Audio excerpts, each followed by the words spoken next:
Il est 20h18, merci d'être avec nous, Live 365 le dimanche soir à 20h18. Eh bien, on parle de football américain, le championnat de France qui a démarré il y a maintenant 2 semaines. C'est avec Thomas Depape. Bonsoir Thomas. Bonsoir. Je rappelle que vous êtes le rédacteur en chef du magazine Force and Goal, le magazine du foot US en France. C'est le bon slogan? Tout à fait, enfin on peut l'imaginer, mais en tout cas c'est le seul magazine papier en tout cas qui existe sur le foot US en France. Il y en a eu par le passé, mais en tout cas c'est le seul actuel. Merci d'être avec nous chaque dimanche, Thomas. Avec vous, on va parler du match avancé, un match qui avait lieu cet après-midi, un match avancé de la 12e journée. C'était les Cougars de Saint-Ouen face aux Molosses d'Asnières. Victoire des Molosses d'Asnières, d'ailleurs leur première victoire de la saison. Victoire 16-14. Est-ce qu'on peut parler un petit peu de cette rencontre? Et puis après, eh bien, on va élargir notre programme de la soirée foot US sur le système de recrutement des équipes françaises. Des équipes françaises qui, eh bien, pour certaines, ont des Américains au sein de leur team. Alors parfois en tant qu'entraîneur, parfois en tant que joueur, on en parlera avec vous, et parfois les deux. Victoire donc des Molosses d'Asnières 16-14 sur la pelouse de Saint-Ouen. Tout à fait. Donc c'est vrai que ça a été une victoire qui était importante. Les deux équipes étaient en recherche de cette victoire. Les deux équipes n'avaient joué qu'un match parce qu'elles avaient été au repos chacune sur une des 2 premières journées. La première mi-temps a été, on va dire, relativement équilibrée. Le score de toute façon est 7-7 à la mi-temps. C'est-à-dire qu'en gros elles ont marqué des 2 côtés. Donc Théophile Sassa-Essélé marque sur vraiment un jeu de puissance sur une petite distance. Alexis Lanchantin marque pour les Cougars derrière sur une belle réception. Tout s'est vraiment plutôt joué en seconde période. Et d'entrée, il fallait revenir vite de la buvette, on va dire, puisque ça s'est joué immédiatement sur une 4e tentative et des centimètres pour marquer. C'est-à-dire que s'ils le passent, les Molosses prenaient vraiment l'avance. Les Cougars défendent très bien, bloquent toutes les tentatives et donc repartent eux en attaque. Mais c'est vrai qu'ils sont partis sur leur propre centimètre. Et là, ils se prennent une des actions du match, c'est-à-dire que le coureur veut s'enlever, il se fait rattraper par la défense dans son embut, et ça, on appelle ça un safety en foot US. C'est quelque chose qui vous rapporte 2 points, et c'est ce qui fait la différence à la fin, puisqu'ils perdent le match 14-16. Et derrière, il y a un touchdown de chaque côté. Le coureur des Cougars qui s'est fait rattraper par la défense voilà, tout à fait. Il s'est fait plaquer derrière sa ligne, mais il était dans l'embut, et quand on est dans sa propre zone, dans ce cas-là, on perd 2 points, enfin, on donne 2 points à l'adversaire. Derrière, il y a quelques jeux, et puis là, je vois l'image à l'écran, c'est vrai qu'il y a Théophile Sassa-Essélé, qui est un jeune coureur qui arrive en équipe de France, un coureur assez intelligent, qui a sorti le gros jeu du match parce qu'il est parti de sa ligne, il bloque 2-3 passages. Après, il zigzague, il me dit j'étais un peu fatigué à la fin, je tenais un peu comme je pouvais, mais c'est vrai qu'il a marqué sur 80 yards à peu près. C'est-à-dire qu'en gros, il a 4/5 du terrain remonté à lui tout seul. Un terrain de foot US, ça fait combien? Ça fait 100 yards. Donc, 100 yards en mètres? Ça fait un peu plus d'une centaine, ça fait à peu près une centaine de mètres pour aller vite, puisque c'est à peu près la même chose. C'est vrai qu'en foot US, on parle souvent avec des métriques américains. Donc si on veut résumer, un touchdown de 80 yards, c'est un exploit. Oui, tout à fait. C'est quasiment comme s'il partait de la surface de réparation en football et qu'il allait jusqu'au bout du terrain. Merci Thomas. On va également revenir sur cette rencontre, mais à travers les 2 quarterbacks de ces 2 équipes. 2 quarterbacks américains, un à Saint-Ouen et un du côté d'Asnières pour les Molosses. Vous allez nous les présenter, puis on va essayer de voir qui a eu la meilleure perf, les meilleures perfs dans la rencontre de cet après-midi remportée par les Molosses d'Asnières sur la pelouse des Cougars de Saint-Ouen. Tout à fait. Alors en France, il faut aussi replacer, il y a beaucoup de quarterbacks américains, entre guillemets, en ratio, puisque sur les 9 équipes, il y en a 6 qui jouent avec des joueurs qui viennent d'Amérique du Nord. Il y a aussi des Canadiens qui jouent régulièrement, il y a des Américains, c'est vrai que c'est deux pays du football historique, entre guillemets. Donc là, on avait 2 joueurs avec des profils assez différents. Ce qui était intéressant, c'était de voir comment ça pouvait marcher. Marc Verica, l'année dernière, était déjà en France et c'est un joueur qui a tutoyé vraiment le plus haut niveau puisqu'il a joué en practice squad, c'est-à-dire en équipe d'entraînement dans la NFL, qui est vraiment le summum du football. Il est sorti d'une grande fac. À l'inverse, Nathanaël Samas, qui vient tout juste d'arriver aux États-Unis, lui est passé un petit peu par la petite porte pour arriver en France, avec une fac de seconde zone, de l'Allemagne et de la Ligue Indoor aux États-Unis. Les practice squad, on l'explique, car ce sont les joueurs qui sont réquisitionnés, qui vont être là la semaine pour permettre aux pros, à l'équipe 1 Non, alors là, c'est des practice squad, en fait, ce qu'on appelle, c'est plutôt un effectif va composer un peu plus de 50 personnes et on a des joueurs supplémentaires sur lesquels on peut piocher pour les mettre dans l'effectif professionnel, les activer ou pas. Et donc sinon, ils font la saison sans pouvoir être équipés et de temps en temps, on peut les activer. Et donc Marc Verica a été assez proche puisqu'il a été utilisé en fait, pour le tester, entre guillemets, là-dessus, sur une pré-saison. Et il n'a pas signé son contrat professionnel derrière, il est juste resté avec l'équipe à l'entraînement. Donc, à l'issue de ces practice squad, chaque année, les joueurs US ont deux options, ou continuer en practice squad, ou ils veulent jouer et ils partent en Europe. Pourquoi on vient en France? C'est parce qu'on n'est pas assez bon pour percer aux États-Unis? Alors, de toute façon, c'est vrai que la Ligue américaine est basée sur le fait qu'il faut finir ses études universitaires ou avoir une dérogation. Et après, on essaye de se présenter à la draft. Ce qu'on appelle la draft, c'est la sélection des joueurs universitaires pour aller en NFL, qui est la Ligue professionnelle. Les joueurs qui n'y arrivent pas, pour la majorité d'entre eux, vont arrêter leur carrière. Et il y a une partie de plus en plus importante qui vont se dire peut-être continuons à en vivre. Alors, évidemment, pas du tout avec les mêmes niveaux de salaire, mais continuons à nous faire plaisir et passons l'océan. Alors, ça peut être des fois l'océan Pacifique, puisqu'il y a des joueurs qui vont jouer aussi au Japon, puisqu'il y a une ligue assez importante au Japon qui est semi-professionnelle. Des fois, ils passent la frontière, ils vont au Canada. Et de plus en plus en Europe, alors c'est vrai que la France est un pays assez apprécié, à la fois par sa qualité, son niveau du football, puisqu'on est quand même une des nations importantes du football en Europe. Et voilà, donc c'est vrai que des Américains vont venir plutôt sur un projet personnel, en fait, de continuer à vivre de leur passion et de leur football. On le rappelle, la France, une des grandes nations en foot US en Europe. La première, c'est l'Allemagne.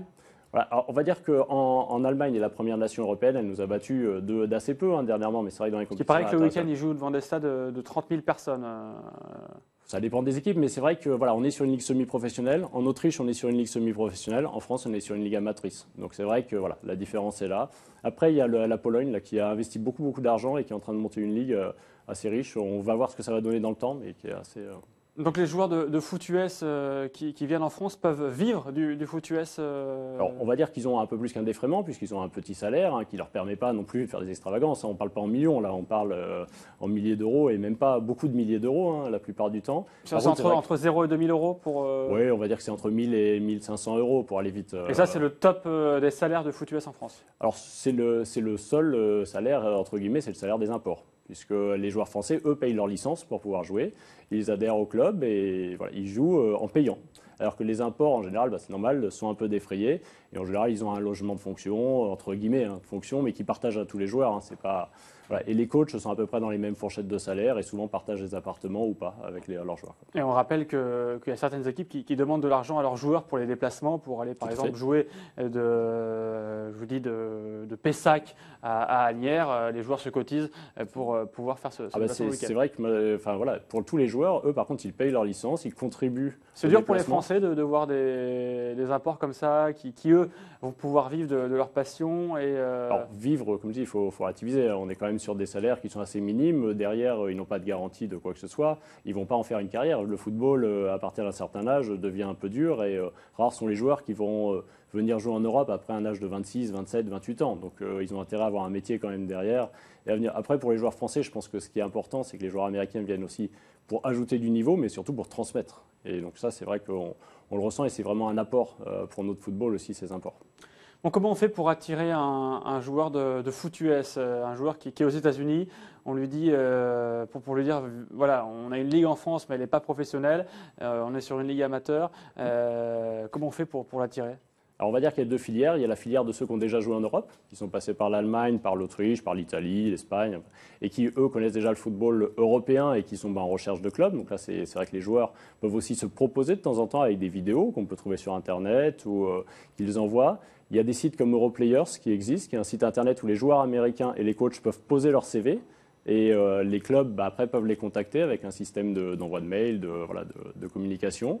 Et puis, il y a quand même un réseau qui est très important, c'est que la plupart des clubs aussi en France ont maintenant des réseaux aux États-Unis par les anciens joueurs qui sont passés chez eux, par des coachs qui connaissent et qui font un peu la promo, entre guillemets, de notre sport et qui vont voir un peu des joueurs dont on sait qu'ils ne pourront pas aller en niveau professionnel, leur dire peut-être si tu tentais ta chance, tu pourrais aller en Europe, ainsi de suite. Mais est-ce que l'écart est énorme entre le niveau français et le niveau américain? Est-ce que c'est vraiment un championnat de seconde zone pour le championnat français? Comment ils voient ça, les joueurs de foot US, parce qu'ils sont dans le top du top, et on leur dit il y a peut-être une place en France? Alors après, il faut relativiser. Comme on voyait sur le match d'aujourd'hui, les deux quarterbacks, quand on voit leurs fiches, c'est vrai que quelqu'un comme Mark Verica était à Virginia Tech, qui est une des plus grosses facs, entre guillemets, qui fait partie de l'élite des facs.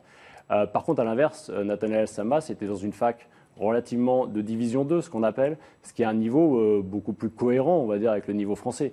Le niveau français se situe plutôt en bas de première division américaine, on va dire. C'est vrai que quelqu'un qui arrive en deuxième division, lui, n'a pas un énorme choc culturel avec le niveau qu'il trouve. Les stades ne sont pas de 110 000 personnes à Fort-Valley où il jouait. À l'inverse, à Virginia Cavalier, on est sur des matchs où il jouait devant 80 000 personnes. Et là, c'est vrai que quand il arrive en France, il y a un choc assez culturel. Mais après, c'est vrai que c'est aussi des engagements de la part de joueurs, comme je disais, qui savent qu'ils ne pourront pas en vivre. S'ils restent aux États-Unis, il faut qu'ils arrêtent, puisqu'il n'y a pas de moyens, entre guillemets. Donc là, ils décident de venir en Europe, tenter leur chance. Alors, ils peuvent jouer dans les championnats semi-pro aux États-Unis ou de Ligue Indoor, de choses comme ça, mais souvent, c'est des règles un peu adaptées, des choses comme ça. Donc, ils ne se retrouvent pas vraiment. Si on veut comparer, on prend foot US et foot normal en France. Foot en France, vous avez plusieurs divisions. En foot US aux États-Unis, c'est soit vous percez. Voilà, vous allez en NFL. Dans les 10, 20 meilleures équipes, il n'y a qu'une seule ligue, soit vous n'avez pas de travail. Il y a 32 équipes en NFL. Ces 32 équipes sont les seules à payer, entre guillemets. Alors, il existe d'autres ligues mineures qui sont professionnelles, mais dont le niveau est relativement, on va dire, aléatoire, pour être gentil. Donc ces 32 équipes vont recruter tous les ans à peu près 300 et quelques joueurs qui sortent de l'université. Il faut voir que rien qu'en première division universitaire, il y a plus de 100 équipes. Donc vous imaginez que, tous ne se présentent pas à la draft, mais ça veut dire qu'il y a quasiment 2000 ou 3000 personnes qui vont tous les ans venir postuler. Alors beaucoup se retirent d'eux-mêmes et disent « je n'ai pas le niveau d'aller jouer ».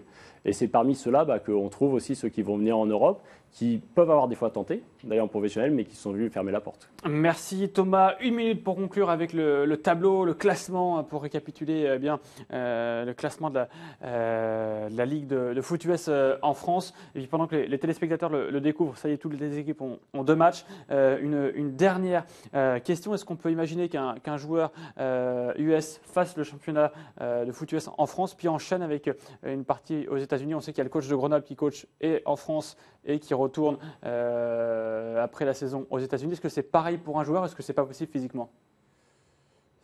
Difficilement envisageable parce que, comme je disais, le niveau est compliqué. C'est vrai que quelqu'un comme Kevin Kraft, qui a joué au Cougar il y a 2 ans, avait une proposition pour aller jouer au Canada derrière. Mais après, il y a les questions de timing, d'entraînement, d'être présent pour les camps d'entraînement. Puisque là, en ce moment, c'est le break aux États-Unis. Puisque là, on est en train de préparer la future saison qui commencera le 15 septembre. Mais ça paraît quand même très, très compliqué. Techniquement, je dirais que ça peut arriver, mais c'est compliqué. Après, l'objectif pour nous, là, on parlait des imports, c'est aussi d'envoyer des joueurs aux États-Unis, puisqu'il y a un certain nombre de Français qui jouent au Canada, et un Français qui est aussi aux États-Unis en ce moment en université, c'est Alexandre Marquignon. Et c'est vrai qu'on compte un peu sur lui aussi pour être, montrer qu'on peut aller de l'autre côté, et pas simplement faire venir des gens. Un ambassadeur et peut-être lancer des invitations, en tout cas motiver les autres joueurs de foot US français. Il est dans quelle université? Alors il est à Sioux Falls University, qui est une université de 2e division. Mais c'est vrai que pour nous, c'est important, sachant qu'on a eu la chance d'avoir qu'une seule fois un joueur français qui a foulé, entre guillemets, les pelouses NFL en saison régulière, c'est Richard Tarditz. Ça remonte déjà il y a une quinzaine d'années, donc c'est vrai qu'on espère toujours avoir le futur. On a eu 2-3 joueurs qui s'en sont vraiment approchés. Maintenant, on ne l'a toujours pas, donc on attend. Merci beaucoup Thomas, merci. Merci. Je rappelle que vous êtes rédacteur en chef du magazine du foot US en France, Force and Goal. Il est 20h31 à la seconde. Le Flash Info de la Rédac en 3-6-5 secondes. On se retrouve juste derrière.